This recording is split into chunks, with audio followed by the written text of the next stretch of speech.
Hello, everyone. Happy Resurrection. Happy Easter. This is Cynthia from Knits by Scent. Thank you for joining me today. I just wanted to do a real quick video on something that I've never done before. Actually, two things. Um, I have knitted, as you have seen, well, you've seen some of my previous videos when I shared some of my things that I actually knitted with traditional knitting needles. But one thing I've never made was a hat. That is, I know it's very basic. People may be like, what? You never made a hat before? No, I've never made a hat. Um, there's one reason was doing the brim. Yeah, you can do just a basic like knit, just knit brim. But I like the rib brim better, but I would like get distracted, like not pay attention or whatever. And like, I look at my brim and it's like, well, that's messed up. So, that was one. And the other thing was like closing up the gap. Like I knitted a hat. I started knitting a worsted weight hat or last week. And again, my brim was messed up and I had this gaping hole, like this big space from the last stitch in the first stitch cast on. So I took it out, pulled it out, and I was like, okay, let me rethink about this. And I just like, I know that this can be fixed. So, and plus, like, sometimes I'm not sure, like, how many stitches to actually cast on for the yarn for pretty much an adult size hat. So I did watch, I freshened up on some videos and got some ideas and got an idea of what to do. So I made a hat and I'm going to show it to you. First, I'm going to show you the yarn that I used. So I used this yarn here. This is a Michaels brand yarn. It's backwards on, well, it looks backwards to me anyway, but it's the Charisma yarn. It's a bulky number 5. And it calls for a US size 11 or a 9mm. Is that right? I'm sorry. Put my eyes back on. Excuse me. 9mm or US 13 needles. Okay. That's what I used. I'm trying not to laugh because this thing came out so big. So I got my brim on, got it casted on for 64 stitches, and I actually cast it on 65 because I've seen people like some people will cast on the extra and some will not. So I said, well, let me try it with casting on the extra stitch, and then I slip stitched that extra stitch to next to the first one that was casted on. And then I put my stitch marker to let me know where the beginning of the round is, or the beginning of the end of the round is. And then I did my 2x2 ribbing. And then as I'm doing it, I'm like, that seems awfully loose, right? I was like, yeah, maybe I should have used a smaller set of needles, right? Didn't think about it and I wasn't taking it. I'm like, oh well, this is mostly about technique, just to say like, I know how to do this. Now I like, once I do it, it's like, okay, I know getting to do the do's and don'ts and whatever. So then I did the body of the hat, and then I started to decrease. So the second thing I did when making this hat that I've never done before was actually use DPNs. I've handled DPNs. I've started projects. I actually started casting on a hat with DPNs a long time ago, and I was just like, I don't know about this. So, and when I was making a 10-stitch blanket with the needles, I was using it for that, and I didn't finish with it. So I was like, well, I have every size DPN I think there is to have, pretty much.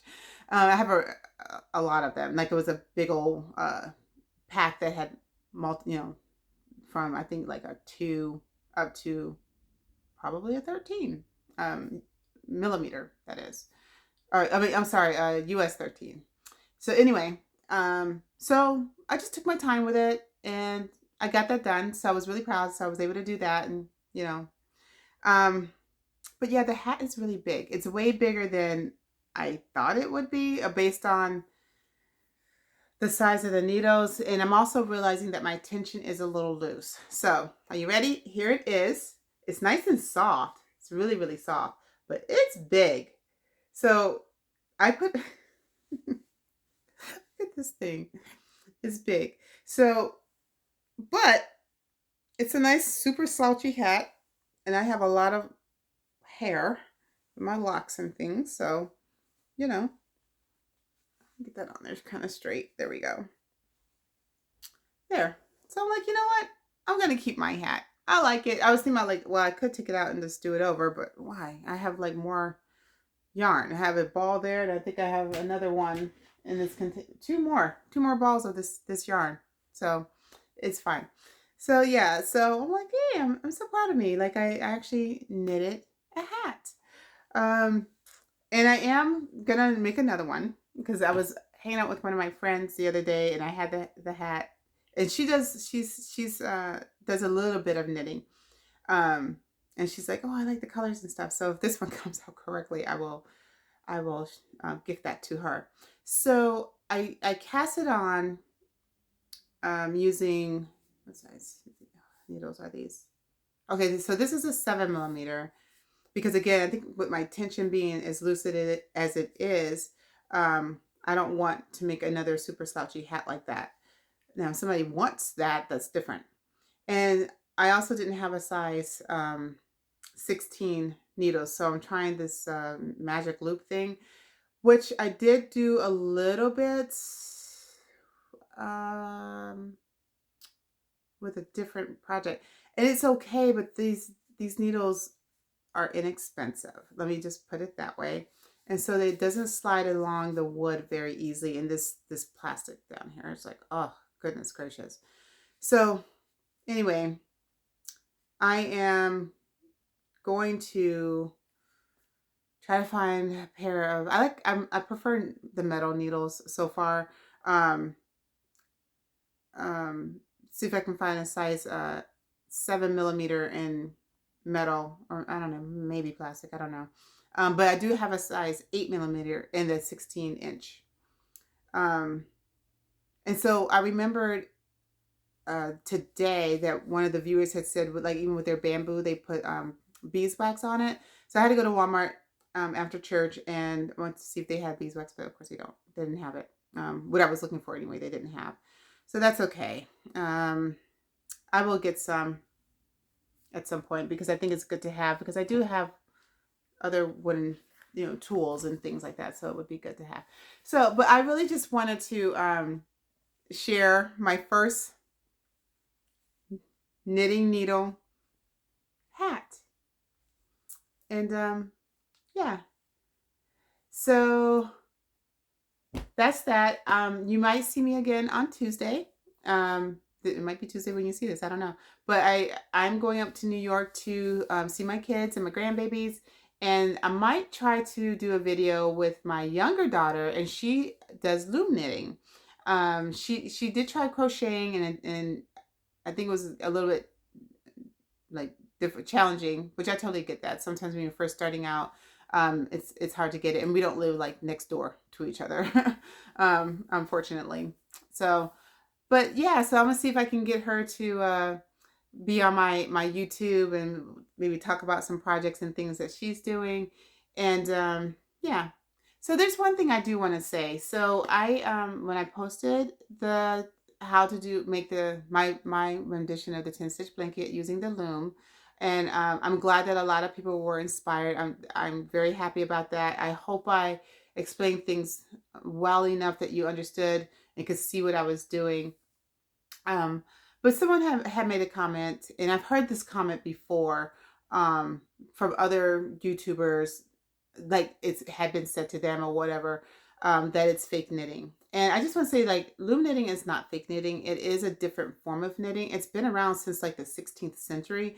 Some person, actually, I believe it was a man, had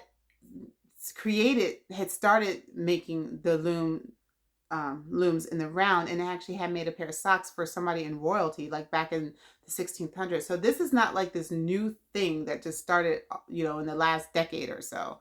But it's been around for a long time, and it's real knitting, just in a different form. So some people can't do the two knitting needle. Maybe they were able to once upon a time, but maybe they have arthritis or dexterity problems.